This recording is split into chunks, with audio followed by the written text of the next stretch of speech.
Alrighty guys, welcome back to the next episode of The Road to Glory with Nicholas Bendtner up top. Now if you didn't see the last episode, we started fairly well in Division 6, not too bad at all.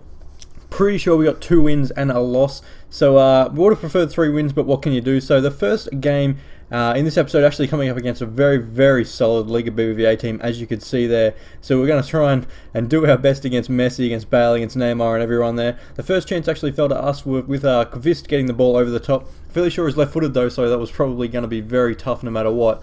And then the next chance actually falls to them. Modric with a curling effort from about 25 yards out hits the post. Luckily the inside of the post, but does come out. Luckily for us. So Fisher here playing a 1-2 with Bendtner, I do believe it is. And does a little bit of dancing trickery, crosses it in, and it goes to Bendtner, who heads it in to make it 1-0 on the 41st minute. So that's a beautiful start. Definitely want to take the lead in this one. And then a 1-2 with Bendtner here with Corendaly. Runs on through. Can he finish it? Finesses it? No, he cannot finish it. Over the top of the bar. Very unlucky for Corendaly. Bendtner playing some very solid work here up top. The good thing about Bendtner is he's very tall, so he can play those 1-2s, be that target man if you need him to. And the corner comes in from them. It actually falls to Dos Santos, who finishes it amazingly into the top left-hand corner with that finesse shot. That was absolutely crazy. Giovanni Dos Santos, the Villarreal absolute champion. And next effort is actually going to fall to them again. Benzema pushing on through. Let's see if we can cut back in. It looks like he's probably want to cut back inside, but he doesn't. He actually finesses it over the top of Anders Lindegaard. So I don't know what was going on there with Lindegaard. A little bit unfortunate. But Bendtner here playing a ball through out to Corendaly. We want to try and get back into this one. We're right near the end of the game. Corendaly comes back outside, puts it back inside, who places it into eventually Andreasen. The keeper blocks it. It goes up, but it's cleared off the line, and then the keeper does save it. It is Petr Cech in goal.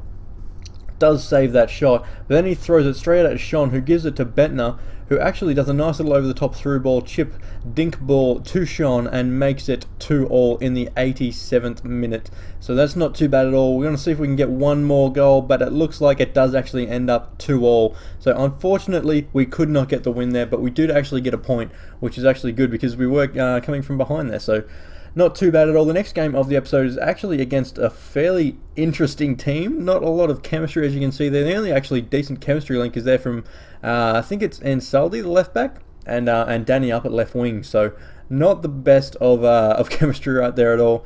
So we're going to try and take advantage of that if we could. And the first effort of the game actually comes from a free kick as we get taken out there. The yellow card is shown to the man. It's actually Domenico Crescito. Maybe it's Crescito at left back. I can't actually remember. But the ball is actually going to be taken by Sean. So we'll see if we can whip it in the box and try and get a noggin on it and make it 1-0 in the 32nd minute. It does actually fall to Corendaly, who's not the tallest of players, but he does manage to knot it over the top of the keeper, who is in no man's land. Probably the chemistry hurting him a little bit there as well. And then a corner falls out to Larson, who plays it up to Andreasen, plays it out again to Boyleson, who did take the corner, trying to get some space to put a cross in. Eventually doesn't really get that much space, but puts the cross in, and Bendtner gets up to make it 2-0 on the stroke of half time. Very good stuff there from the Lord Nicholas Bendtner. And then a little bit laggy in this one. I'm screwing around at the back here. I really shouldn't be. I eventually get tackled. It falls to Bonnie, and a nice step there, and a nice step again to make it 2-1. Very good stuff by him. I can't really knock him for that. He did very well. And the next chance is actually going to fall to him. Danny plays the ball to Schneider, who actually plays it back to Danny.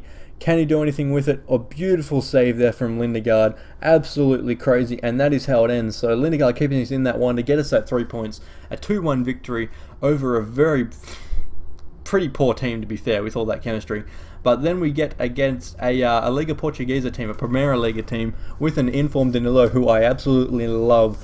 Now, Jackson Martinez isn't as quick as he used to be, but he's still a very solid striker. Good finishing on him. The first chance is actually going to fall to him. Kelvin putting a run, not doing any skill moves that Kelvin does, except for just that little dink around the defender does screw him up, and it is a penalty kick. Unfortunately, Bjelland just too slow to react to that one, and it is going to be Perez that is actually going to take this one. Let's see what he can do. Lindegaard versus Perez. Who's going to win? Perez does win.